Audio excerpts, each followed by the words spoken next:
কোন অঙ্ক করব? অনুশীলনী 5 এর 32 নং। অনুশীলনী 5 এর তো অঙ্ক করতে হলে আগে আমাদের কি করতে হবে? অঙ্কটি রিডিং পড়ে নিতে হবে। তো চলো অঙ্কটি রিডিং পড়ে নেই। অনুশীলনী 5 এর 32 নম্বর অঙ্কটিতে বলেছে দুইটি ক্রমিক স্বাভাবিক জোড় সংখ্যার যোগফল 30 হলে সংখ্যা দুটি নির্ণয় করো। অঙ্কটা রিডিং করার পরে তোমাদের মধ্যে কি প্রশ্ন আসতেছে না যে ক্রমিক মানে কি, স্বাভাবিক জোড় মানে কি? এই দুইটার প্রশ্ন কি তোমাদের মধ্যে আসতেছে না? ক্রমিক স্বাভাবিক জোড় সংখ্যা। আচ্ছা, তাহলে ক্রমিক স্বাভাবিক জোড় সংখ্যা হলে কি হবে? 2, 4, 6, 8, 10, 12 এভাবে স্বাভাবিক জোড় সংখ্যাগুলো যেতে থাকবে। কি বুঝছো না বুঝো নাই? হ্যাঁ, আবার যদি এখানে এটা বলতো ক্রমিক স্বাভাবিক বিজোড় সংখ্যা, তাহলে প্রথমে কি হইতো? 1, তারপরে 3, তারপরে 5, তারপরে 7 এভাবে যেত। তাহলে এমনকি ক্রমিক স্বাভাবিক জোড় বিজোড় স্বাভাবিক, বুঝতে পারছো?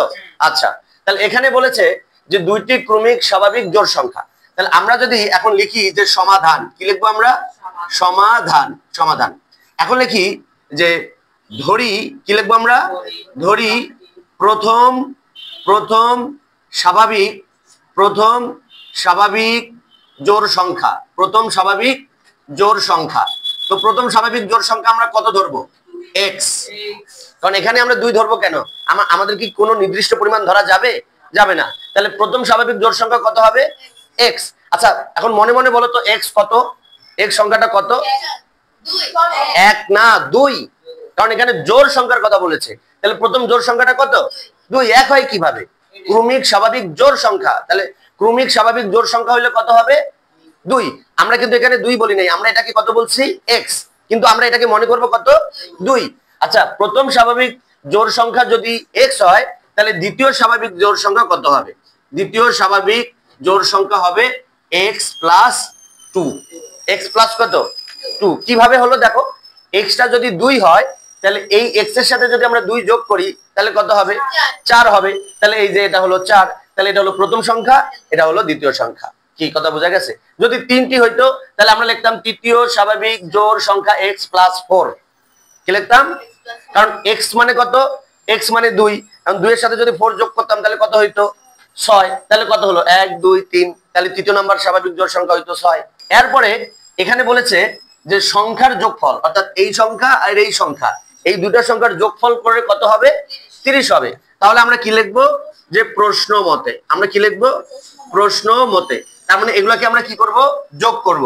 তাহলে x প্লাস, তারপরে এটা লিখবো x প্লাস 2 সমান কত হবে? 30। কারণ এটা প্রথম সংখ্যা, এটা দ্বিতীয় সংখ্যা। প্রথম সংখ্যাটার সাথে দ্বিতীয় সংখ্যা কি করেছি? যোগ করেছি। কি কথা বোঝা গেছে? এরপরে এখন যদি আমরা যোগের কাজ করি, দেখো খেয়াল করে দেখো, x আর x, ধরো x হলো কলা, তাহলে এখানে একটি কলা, এখানে একটি কলা। কয়টি কলা হলো? 2টি কলা। তাহলে আমরা লিখবো এখানে 2x, তারপরে এখানে কি থাকে? যোগ 2 সমান এখানে কত থাকে? 30। এতটুকু করার পরে এখন দেখা যাচ্ছে একটা জিনিস ভুল করেছে। ভুল করেছে মানে অঙ্ক ভুল করে নাই, অঙ্কতে কোনো একটা জিনিস ভুল করেছে। কোন জিনিসটা?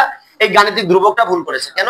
এই অঙ্কের নিয়ম হলো গাণিতিক ধ্রুবক সমানের ডান পাশে থাকে, তো এ পাশে আছে। তাকে কি করতে হবে? তার গলা ধাক্কা দিয়ে তার এলাকায় পাঠিয়ে দিতে হবে। তার এলাকা কোনটা? সমানের ডান দিক। তো যখন আমি তার ডান দিকে পাঠিয়ে দেবো, তার চিহ্নটা কি হবে? প্লাস আছে, পাশে গিয়ে কি হবে? মাইনাস হবে। তাহলে আমরা লিখবো বা 2x সমান 30 মাইনাস 2। তাহলে বা কি হবে? বা 2x সমান 28।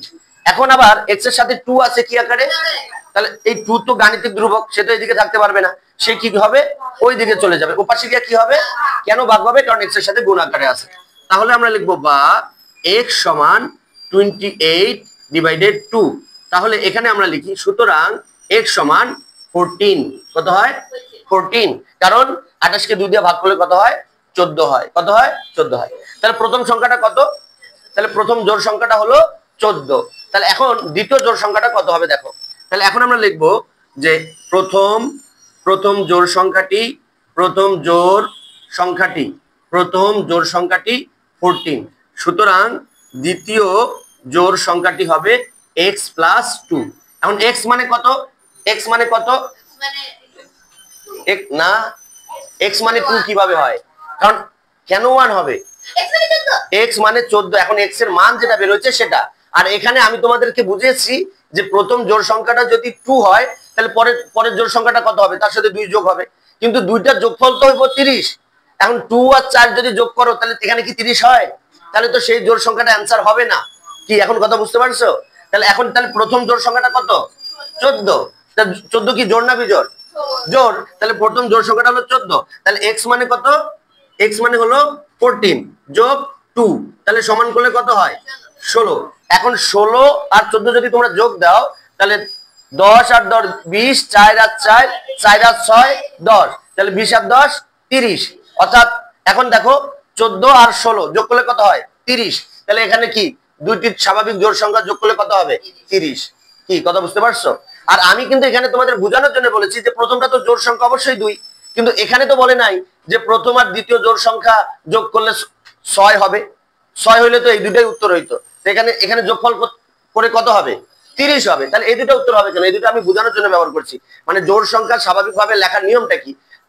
এখানে দুটি সংখ্যার কথা বলেছে, তাহলে প্রথম সংখ্যাটা x, x কি ধরতে হবে? জোড় 2। তাহলে পরেরটা কত হবে? তার সাথে 2 যোগ করলে তার পরেরটা পাওয়া যাবে। এইভাবে জোড় সংখ্যাটা নির্ণয় করতে হবে, কিন্তু যোগফল করে এই যে জোড় সংখ্যাটা পরিমাপ তো দেওয়া নাই, কত নাম্বার জোড় সংখ্যার কি শেষ আছে? জোড় সংখ্যার কি শেষ আছে? যতই যোগ দুই দুই করে বাড়াবা 100 জোড় সংখ্যা, 102ও জোড় সংখ্যা, 104ও জোড় সংখ্যা। কি কথা বুঝতে পেরেছো? হ্যাঁ, তো আমার স্টুডেন্টরা বুঝতে পেরেছে। আপনারা যদি বুঝতে পারেন তাহলে শেয়ার করে অপরকে শেখার সুযোগ করে দিন এবং ফলো দিয়ে পাশে থাকুন। Thank you very much. আসসালামু আলাইকুম।